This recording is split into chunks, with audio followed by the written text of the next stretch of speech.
Hello, I have another tutorial video today to show you. This is how to finish your work in a hoop.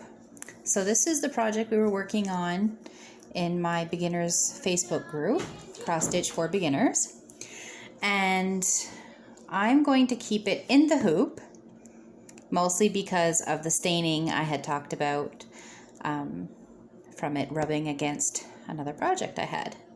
So it's going to stay in the hoop. The staining will be a little bit less noticeable, and I won't have to fight with trying to get it out. So it also gives me a way to show you how to finish a project. So to do the hoop this way, there are plenty of ways to finish a hoop. There's a spirograph way that I believe the person who came up with that is named Julia Waddle, and she is in another Facebook group that I am in called The Enablers, and her method has gone viral. There's another video of Son of a Stitch, I believe, that does it, that has a tutorial for it. Credits her as well. And so if you want to search how to do the spirograph, you can look up either, I think it's only Son of a Stitch that has the video on YouTube for it. And there's another way as well that is kind of like a drawstring style. This one I find it's just a little, I don't know, a little much. It's easy to do, but it's almost the exact same as the way I'm showing you, except instead of hot glue, you would use string to draw the fabric together, which, I don't know, it's the same thing really. It's just, I guess, your preference. If you don't have a hot glue gun, you could use the string. If you like the hot glue like I do, you can use that. So it would work either way. So what we need is our product, so the project in the hoop, and a piece of fabric that is cut just, I mean, this one it was pre-cut, so it's bigger, but really all you need is just a piece that is roughly the same size as the excess fabric in your hoop, and a hot glue gun.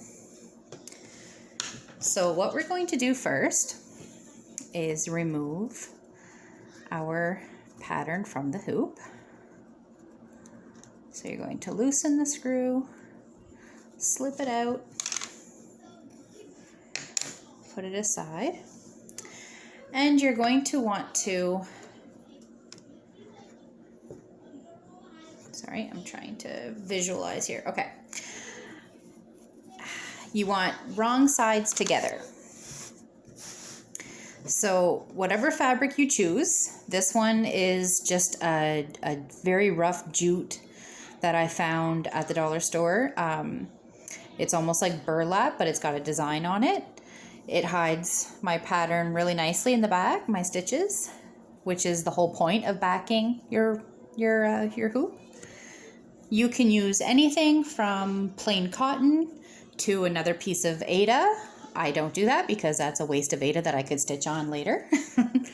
I'm very frugal when it comes to that. But you could use anything at all, anything that makes you happy, that you want to see on both sides, front and back. So you want wrong sides together. And then you are going to lay your inner hoop back as if you are re-hooping your product. So you want it to match up where you had it. And then we're going to fit our hoop back on top of it. Now you may need to loosen your screw a bit and line it up to be able to fit both fabrics over the hoop. It can be tight, so you might need a hard flat surface like a table, like I'm working on here, to get it through. Now I am not centered, so I'm going to have to fix that again.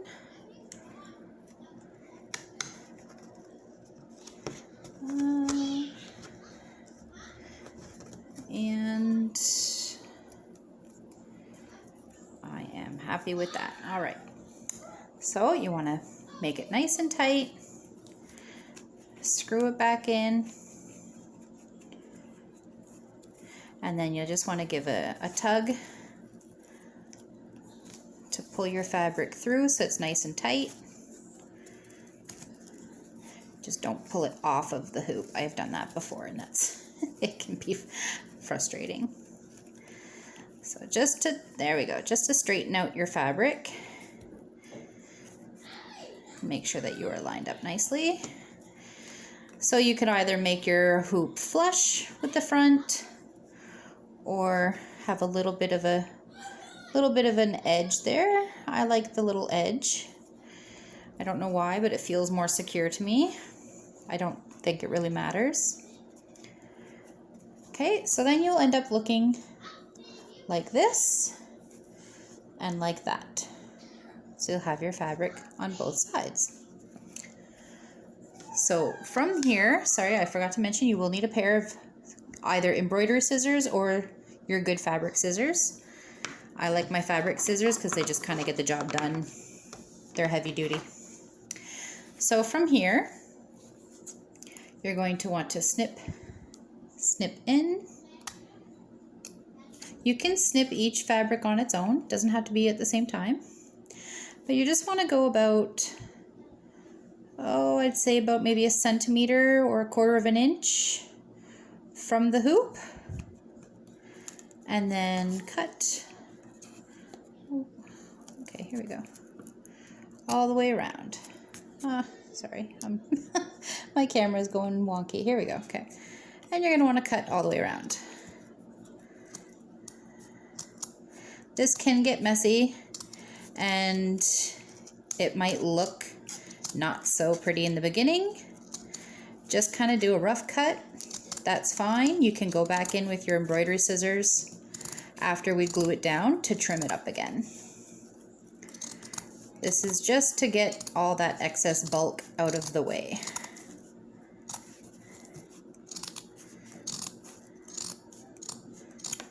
There we go. It's much easier to work with.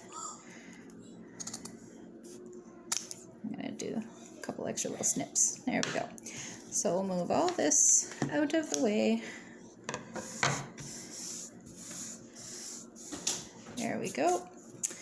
And then we have the little one here. So from here, we're going to take our hot glue. I like to start at the top where the little ring is, but you can honestly start anywhere. And you're going to want to just put down a bead just about 2 centimeters to 1 inch around at a time, because it does dry quickly. And if it starts to dry when you push it down, it doesn't really hold on well. And I already need another stick in here. There we go. And you're just going to want to do that all the way around. Push it down as you're setting the glue.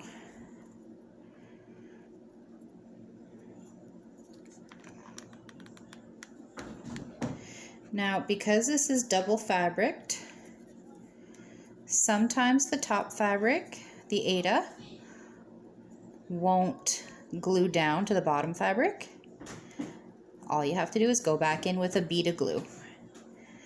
Separate the two fabrics if you have to. If you push down enough, it won't be too bulky. And you're going to want to push it in so that you're not getting any excess lumps around the edge here. Let's just hold it down. Continue with your bead.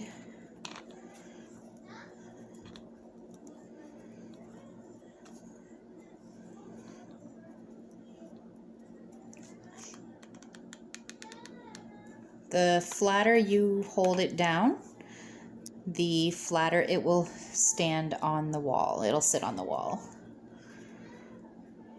If it's too lumpy, it might pop up when it's on the wall. And the end one, you just want to make sure you get underneath the flap of where you started. And just hold it down.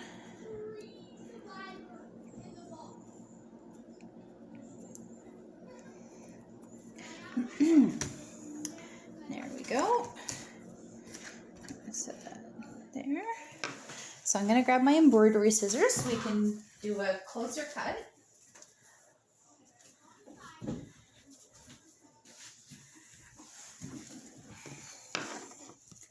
So you just want to be careful that you don't pierce your fabric through.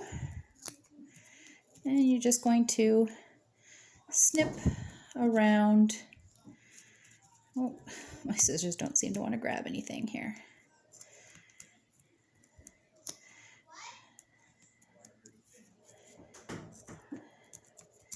There we go.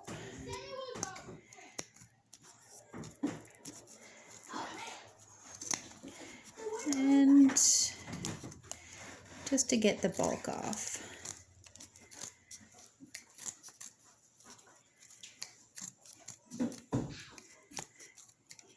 This is also a step that's not really necessary. It's just if you choose it. It's actually making mine quite messy. Usually I cut close enough the first time, but I go too fast for these videos. So we're just going to give this last little bit here a clip. And I'll just call it done. Whoop. The jute is very, very messy. All right, so I'm going to call that done. This is just a little fun Halloween stitch for me. It's not going to anybody, it's just going on my wall. So from here, I'm going to show you what we would do if the fabric wouldn't have attached on the top part.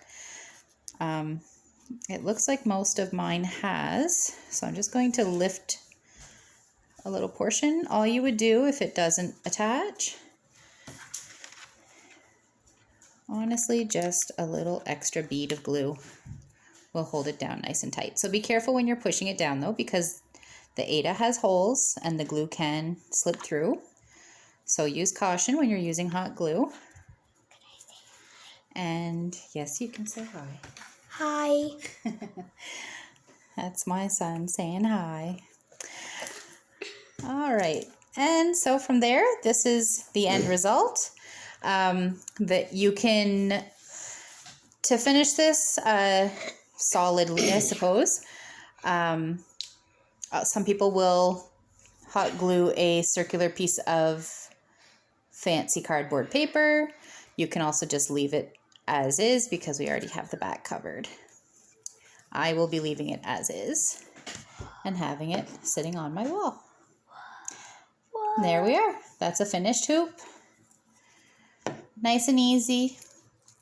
And probably my next video will be to show you how to lace a project for framing in a glass frame.